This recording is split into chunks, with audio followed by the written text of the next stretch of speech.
Hello. Hi, mom. Or maybe you're not even a mom. Anyone that's kind of interested in learning about why you're running on empty and why your energy's depleted. Um, I find that moms in particular are exhausted.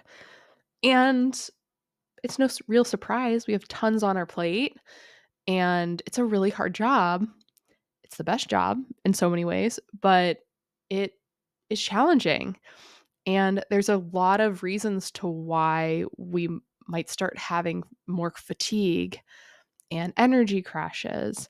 Um, and when these things happen, um, again, they're really common. You can see it across a lot of different moms that I talk to, but they're not normal. Um, and so I really want to provide in this little presentation some ideas to think about and some different variables that lead to low energy. And maybe you can kind of start looking at your life right now and thinking about different ways that you can make some small changes that could have really big impacts on your energy levels. Um, yeah, let's dive into it. So to start out, I just want to quickly introduce myself. I always find like it's just kind of awkward introducing yourself. So I will try my best to keep it brief, but I am Amy Hollenkamp. I'm a registered dietitian. And primarily for the last 8 years, I've worked with IBS patients. So you might be like, well, you focus on poop problems. Why are you talking to me about energy? And that's a fair question. But what I found is that probably about 90% of my gut patients struggled with low energy.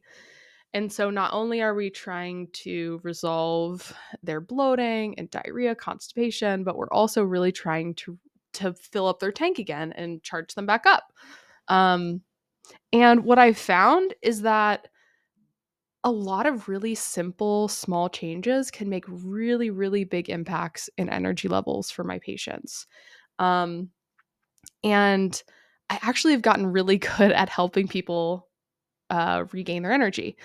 And so now I'm kind of working on some projects to bring that more to the masses and not just to IBS patients. And I'm super pumped about it. But yeah, I think the thing that I learned working with the IBS patients is that, just simple, sustainable changes can make big, big impacts on energy. And moms deserve to have more energy. And I think, if we can just um, if I can just help some moms make some really small tweaks in a couple different areas and really start to recharge again, it can make a really big difference in their day-to-day lives. Um, so as I was saying before, moms are struggling right now. I just think it's a really hard time. We're balancing working. Most moms are working at this point. Even if you're not working, it's really hard being a stay-at-home mom. But the work's so rewarding and having kids is so awesome. Um, and they bring so much joy. And it's always cracks me up. I put these two pictures in here. These are my kids. Cece's 3, Frankie's 1. Um, and they just have so much energy and curiosity. And it's just so important to me to be as present as possible and to feel like I am charged so that I can be there for them and that I can feel like I can be there from them, but also enjoy things that are for me. That I can go and play tennis or go and play basketball after a day hanging out with them.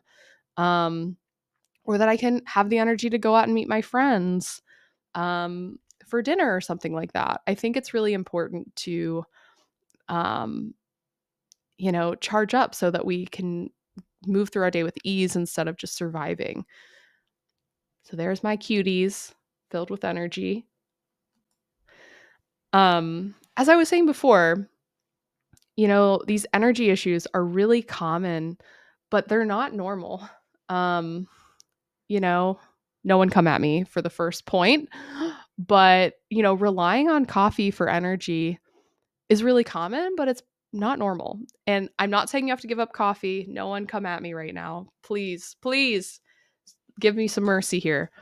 But I think if you rely on it for energy, it can be a little problematic and it can sort of um, highlight some issues underneath that. But cough your line super super normal. I actually think people with persistent fatigue, like unaddressed fatigue, is really common. Um, a lot of times people just like shirk it off as like, oh yeah, you are a mom and you're busy. But having crippling fatigue that really inhibits function is not normal. Energy crashes, these are really, really common in my patients. So feeling like your energy is not stable throughout the day, um, not to say that energy has to be completely stable 100% of the time, but if you're having a lot of crashes throughout the day and a lot of energy slumps, there's usually a lot of different levers that you can pull on to help stabilize those. Mood swings are another really common thing, but not normal. And again, don't come at me because obviously you can be angry if something's warrants anger. And there's times when you're going to be anxious or sad or irritated. Like there are times for this for these issues, but I think if they're common issues and you really struggle um, for with like unstable mood, that can be another uh, common but not normal thing. I think low sex drive can be another really common but not normal thing. Um, Foggy brain. Uh, a lot of people might have fog post meal. I see that pretty commonly. Disrupted sleep. Uh, I am currently my sleep's disrupted, so I'm not perfect in all these areas, but my 1-year-old is a pretty chaotic, rough sleeper. So I have to make sure that I'm solid in some of the other areas so I can um, kind of move through with more disrupted sleep with more ease than if, I didn't have nutrition or stress management more locked down. Um, but yeah, these are really common things that a lot of moms struggle with that I don't that aren't normal. And I think it warrants some curiosity and exploration to figure out why these things are happening on a regular basis for moms if they are. And so again, with my patients, I do work with moms, but I work with men too and people that and women that aren't moms. But I refer to someone who's fully charged as someone with big mom energy. And that doesn't mean that you're like bouncing off the walls. This picture kind of cracked me up. That's why I put it in like, oh, I'm so depleted. And then it's like, oh, I'm perfect now. Like, oh, woe is me. So this picture kind of cracks me up. So I don't think you're going to be bouncing off the walls or like, but I think a big mom energy to me is being able to have all the reserves in your tank to move through your day with ease and to not let energy depletion hold you back from doing anything that you need to or want to do. Um, if your friends call you up and say, "Oh, let's meet for a drink or meet for dinner," like, are you immediately like, "Oh, I do not have the energy to do that." Or, are you feeling like, "Oh, I don't really have the energy to like go to the gym," or that sort of stuff. Um, and I think the other thing is being able to enjoy your day. Doesn't mean you have to enjoy every aspect, but that you can find joy in your day versus just kind of surviving it. Um, to me, that's big mom energy. I think a good way to frame it is to live your life with more ease. You don't have to be limited by your energy level. Um, Again, imagine sort of being more excited for your day versus just surviving it. And I think that someone that's fully charged or someone that has big mom energy is very present. You're present for your kids and your family. You're present for yourself. You're present for at your job. You're present during fun activities. Um, but you can just remain present and find joy. And I think that that's really important, and moms deserve that. So, what can lead to depletion? So, like, let's get into it. Some of these, again, you might be like, this is obvious, but I want to break it down more like clearly and break down each of these a little bit more. But the first reason would be just that you're your nutrition's inadequate. This is so common, and I would say there's a lot of different levers to pull on here, and I'll talk a little bit about that in the next slide. Poor sleep is another one, like an inability to fall asleep, an inability to stay asleep once you go asleep, circadian rhythm issues. We'll talk a little bit more about that. Lack of movement or too much movement also can lead to a lot of depletion. Runaway stress can lead to a lot of energy depletion. Lack of rest, lack of fun and play and joy. And then different medical conditions could also be at play. So, for the first point, talking about nutrition, what one of the biggest things that's going to lead to energy depletion is being undernourished. I find that many of my patients are very health oriented and healthy and health conscious, and many of them still struggle with being undernourished. We weren't ever really taught how to nourish ourselves properly. I feel like most of the time, um, we've been taught like how to lose weight or, more extreme dietary stuff, like how to go keto or um, I just feel like a lot of the dietary advice currently is very extreme, and no one really teaches you how to make sure that you're getting all the nutrients you need. And that starts with the amount of fuel you're getting in. So if you're consistently underfueling, meaning if you're not getting enough calories, you will have low energy. And that sounds so obvious.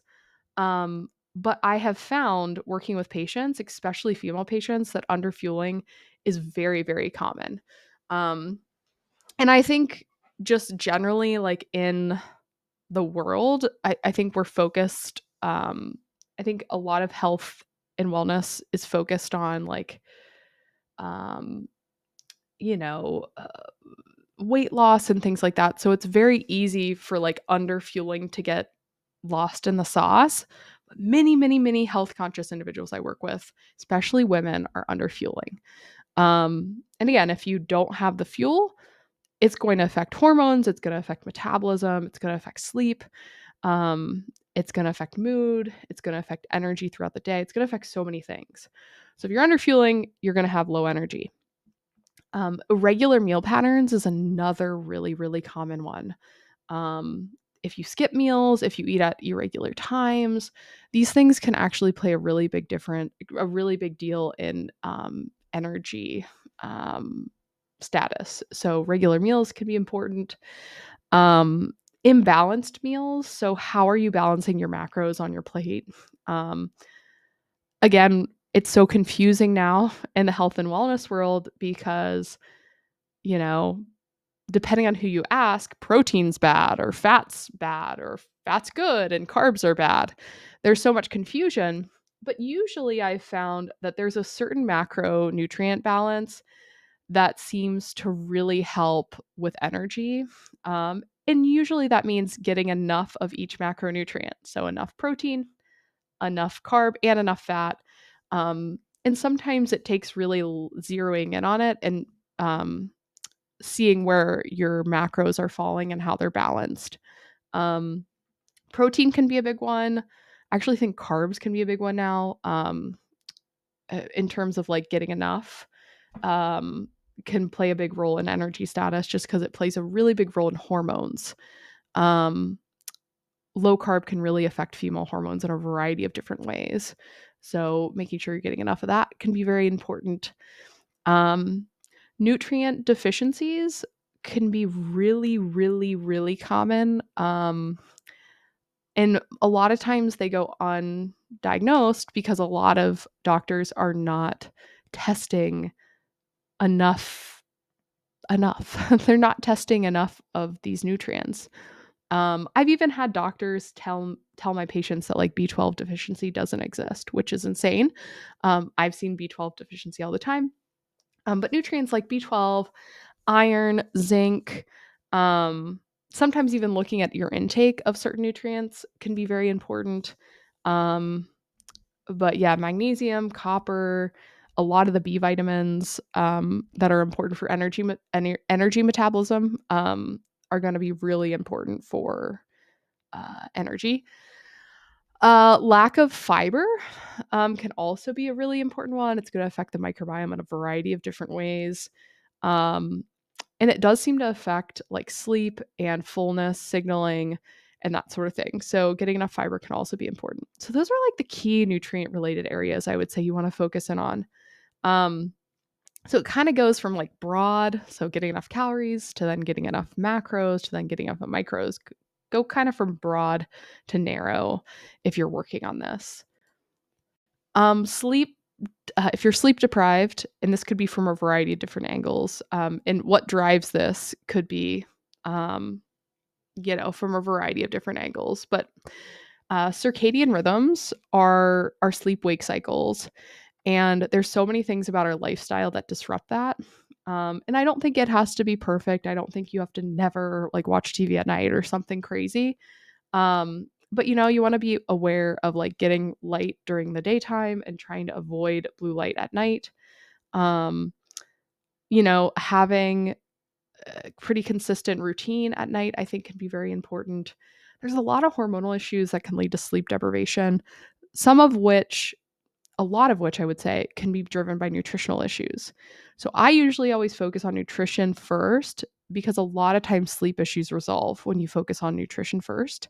Um, so that's something to keep in mind too. If you're having sleep issues, focusing on nutrition first can be very helpful. A lot of patients I work with have trouble falling asleep and staying asleep, and there can be different symptom management tools you can use to help with each of those options as a way to like dig yourself out of a hole.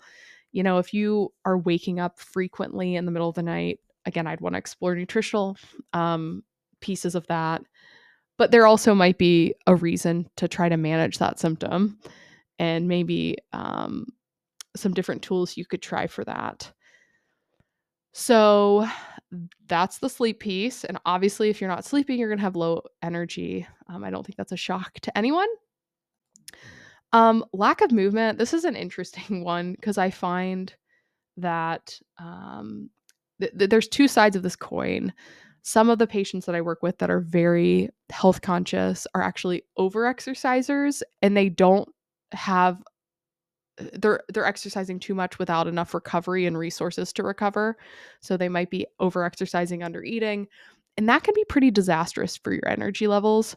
But then at the other end of the extreme, if you're a couch potato, which zero judgment, I love my couch potatoes, but if you're not moving regularly, um, that can be really problematic too. It actually can deplete energy. Um, and I think the thing about movement is like you don't even have to do anything like crazy exercise wise, but I think you want to approach movement like first understand what your movement is like during the day. I've worked with people who are nurses or teachers and they move all day long, and they might not need as much exercise outside of their profession because they move all day. I know some dietitians and some nurses that work in the hospital, they might get 8,000 steps just walking throughout the hospital. So they might not need as much movement outside of their profession. So you can keep that in mind, is like what's your baseline movement, and then trying to figure out like how you can make some baby steps to be consistent with exercise. Um, you know, a lot of people dislike exercise, which I get. Like, there's been a lot of exercises I've tried which I have not liked, and it's taken kind of years to be able to say like, "Oh no, if I'm going to exercise, I better enjoy it or else I won't be consistent with it." Um so, exercise I think is big, and it can be really an area that might take some coaching and some accountability of like how to take small steps so that you can be consistent with it and that you can actually enjoy it. All right. I think another really big category would be runaway stress. So, what does this look like? I think of the biggest piece of it, in thinking of this from like a nervous system standpoint. Um, your nervous system wants to feel safe. And the way your nervous system feels safe is when you're connected to joy and pleasure, and again like people that you love. And If you do not have that, if you're lacking play, fun, joy, connection, your nervous system's gonna fry. Um, and so it's so hard when you're a mom and your capacity's limited, and like it's very easy to get in these ruts where it's been like 2 months that you haven't really done anything fun. Maybe for yourself or like that you're passionate about. And so I think it's really important to kind of assess, like, am I having fun? Am I prioritizing joy in my life?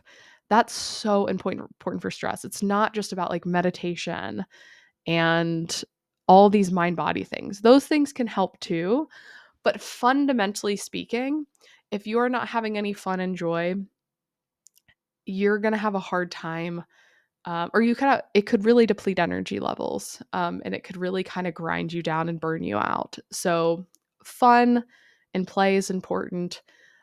Having me time and just time for yourself, um with so many littles, I just get like out overstimulated with touch sometimes. Like I just need some moments to like read or take a quick bath. It's not anything extravagant. It's not like I'm getting like 2 hours all the time by myself, but even like 20-minute bath, 20 minutes to read, can make a big difference. Um, Again, lack of physical touch, so connection with loved ones, so hugs, kisses, that sort of thing, I think is great. Even on your with your kids, loving on your kids, I think can be great. Again, too much, like I just said, can be overstimulating, and you might need to figure that out. But can be a part of the process, is trying to figure out what that looks like for you. Juggling work stress, I think, can be challenging. Um, Relationship challenges, I think, can be a big factor. If you're dreading your workplace every single day, um, that's probably going to deplete your energy. And I'm not saying quit your job right now, but it might be something to keep in mind that, like, ooh, this is a bigger stressor. Like, I need a short-term and long-term strategy to manage this stress. Same thing with relationships. Like, if you are really struggling in your marriage, or like maybe with a parent, relationship wise, it can really drain you. Um, and so trying to figure out like what makes sense in those areas can be really helpful. Self compassion is an area that I don't think is discussed a lot, but giving yourself grace, and not being judgy or perfectionistic with yourself, I think can be very helpful. Um, and then assessing for mental health issues can be really helpful too. Um,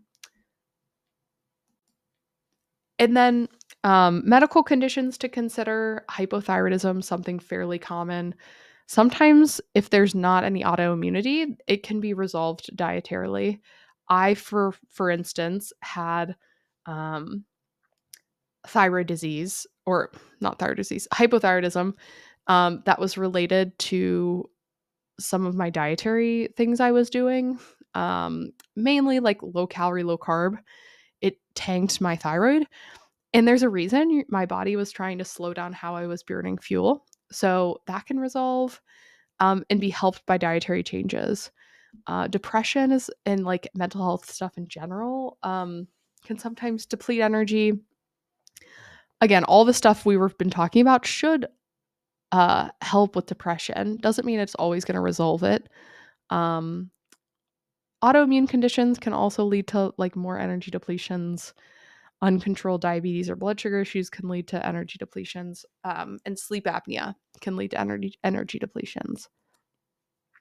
Um, let's see. So all the things that I mentioned, though, like these are not overnight fixes. Like I'm just listing some of these things to get your juices flowing in your brain to think about, like, oh yeah, like my work is stressful. Like maybe I should strategize about that. Or, oh yeah, I've had a hard time sticking with a workout routine. Or yeah, maybe I am under fueling. Like getting your juices flowing, so that maybe you can pinpoint a few things to just start working on a little bit. But I really think that, having support and coaching can be really helpful when you're trying to address these things. I work with so many patients that have the right idea, but they've just had a really hard time following through with certain things, whether it's because of different fears that come up or it's just hard to change behaviors and build habits. Um, so, keep that in mind. Um, everything I listed, about 99% of what drives low energy is modifiable. Pinpointing what's zapping your energy is really important. And like I've been saying all along, like small tweaks can lead to really, really big transformations. And I want to give you a few examples of like small tweaks I've made working with patients, um, just to kind of like give you an idea of what small tweaks look like from an energy standpoint. I've changed the names of these patients, but these are real patients that I've worked with in real scenarios. So I had a patient named Betty who presented to me with extreme fatigue. She was also dealing with a lot of gut stuff, like all my patients do. But this woman in particular, she played college sports. She played college tennis. She was super active, and by the time she met me, uh, she couldn't even really go on short walks. She was like crashing out. She had no energy. Um, and we worked a lot on her diet. We worked on macro balance and different things, which helped a bit, but there were still some issues. So we ran some labs and we discovered a pretty severe iron deficiency. Her doctors ran a CBC. So they ran like a blood count and looked at some blood work, but they didn't run like a full iron panel with ferritin. So this was missed. And it's pretty easy blood work to run, but it was missed. And after starting an iron supplement, I still remember the conversation we had. It's been a little bit of time since we talked. But she said it was like coming alive again when she started the iron, um, because she was so out of it being that iron depleted. And think about it, like every cell of your body needs oxygen, and iron delivers oxygen to every cell of your body. So no wonder you're fatigued if you're iron deficient. And she resumed a lot of physical activity once she was on more iron. She was doing long walks and hikes, and making a lot of progress. Um, so that's Betty. And all it took was kind of finding an iron issue and adding a supplement in, and it helped tremendously. This patient is a patient that I'm still working with. We'll call her Deidre. So Deidre was struggling more so with like kind of low energy throughout the day. She said it inhibited her ability to work and function. So it was pretty significant. She would have energy crashes. A lot of times these crashes would come after meals or between meals. Um, and she has a 7-year-old daughter and her husband is deployed overseas. So she just has a lot on her plate, and like these energy fluctuations were really making it challenging to like keep up with her daughter and everything that her daughter needed. And after looking through like her information, her diet and lifestyle stuff, there were definitely some significant imbalances in her macronutrients. So, like her fat to carb to protein balance. So, we made some minor tweaks there. Um, if I remember right, I think that we actually lowered carbs for her, which is actually sort of unique.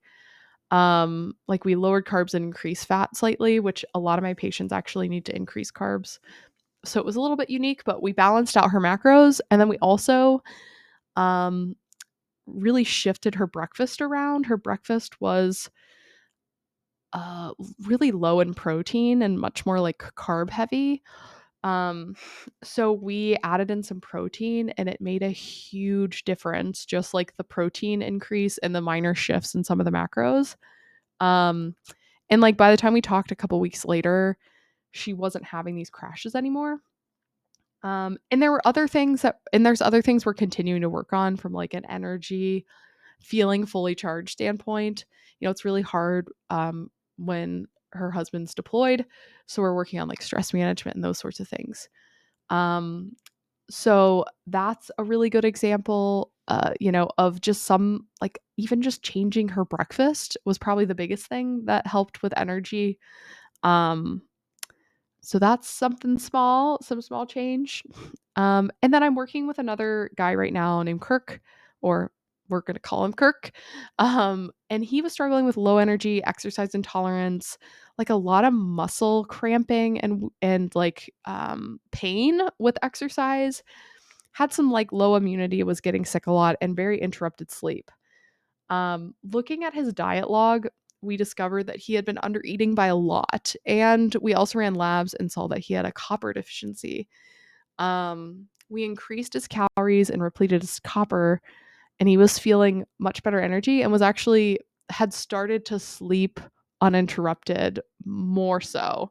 So it took a little bit for the sleep to catch up, but once we changed the nutrition around, his sleep was way more stable and he was able to kind of resume biking and line dancing with his partner.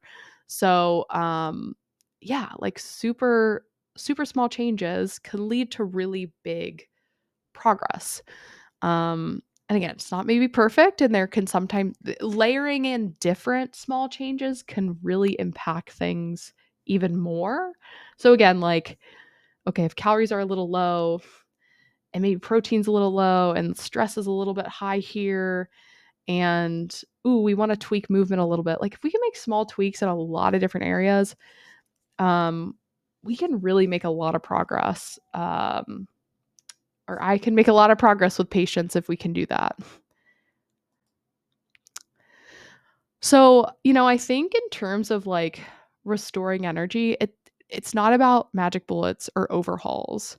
Most of my patients can make progress if they have a clear plan and sustainable action. They embrace the long-term vision. So they're not looking for a quick fix or a magic bullet. They're looking for sustainable change. Um, and I think having proper support and coaching and community can be very, very helpful for someone to maintain their progress and to help stay committed to the process. And it's also important for coaching. Um, I always think about how, a football player knows how to play football, but they still need a coach to help guide them and help prioritize different things and help them see things in a different way. Um, and I think that's what working with patients, sometimes they know what to do. They're just having issues implementing different things and knowing where to start and like how to like break things up into bite-sized chunks. Um, so I think that that's an important point to keep in mind. Celebrating wins can be really helpful. And be proud of yourself. Like you're making changes and building sustainable habits. It's so important. Finding ways to enjoy the process can make you more committed and motivated in the process. And then I think leading with self-compassion and grace. There's going to be moments where you fall off the wagon with certain things, and that's okay. Get back on the horse. Give yourself grace and lead with kindness. I think that's really important too. Um, so I've mentioned it. I don't know if I mentioned at the beginning, but I am starting a program now for moms who want a little bit of that extra coaching and support. Um, I think that I'm really excited about this program because I think moms can make these really small changes and can really start to fuel their tank again and feel like they can kind of conquer their day with more ease. And they deserve it so much. Um, and what I'm really imagining with this program is sort of a book club vibe, but for health goals. Um, I want it to be fun. Like we can meet with other moms and talk about like our wins and our barriers and to be held accountable. Um, and I think this program gives you a real roadmap on like what small steps are going to be the most bang for your buck. And so that you're not wasting time and energy into some of like the BS like overhauls and boot camps and things that sort of like are overwhelming and not sustainable. So this course is designed for busy moms. So there's going to be short modules that are very action oriented, a community support to overcome barriers and to celebrate wins, worksheets to help keep you on task, really focused on small changes versus major overhauls. I want this to be sustainable. Um, and then really focusing on progress versus perfection. Perfectionism is the death of health, meeting your health goals. If you're focused on perfectionism, a lot of times people just burn out and they don't do anything. So we really want to focus on progress versus perfection. So this course spots are limited, and for my first inaugural round of the program, I'm offering the course for 50% off. So I'm really excited about this too. If you're interested, it's a really great time to join because it'll be discounted. So what does that mean? It means the course will be 3 payments of $100. And again, you'll get 12 weeks of support from me, and you'll be able to access the online modules and the Q&As for support, and worksheets and things that really help you, again, fully charge. So yeah, this is a great time, the start of the new year, to sort of make some strides here with your energy. One thing I will say too is that, like, this is an optional part of the program, but I want to say it because I don't want it to surprise anybody. But I will offer comprehensive lab testing and help with the interpretation of the lab tests. Um, and these will range between 90 and 160 depending on which panel you do. But these panels are really designed to give a look at your metabolic, hormonal, nutritional health. You could run these panels through your doctor as well. Like, you could look at the list that I'm running and just have your doctor run it. Sometimes running the labs through me is actually cheaper than running through your insurance, and I have no idea why. It seems like a racket, to be fair. But I have no problem with you running the same lab through your doctor or just focusing on some of the other things in the program too. But this is an optional part. Excuse me. But if you're really interested in the program's starting January 5th for this inaugural round. But for more info or to sign up for the program, again, spots are limited. So definitely reserve your spot if you're interested. But scroll down on this page, and yeah, I hope to see you in the program.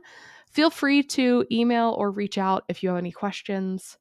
But yeah, I hope you guys find some ways to boost your energy, whether it's in the course or otherwise, and that you got something good out of this little presentation. All right, over and out.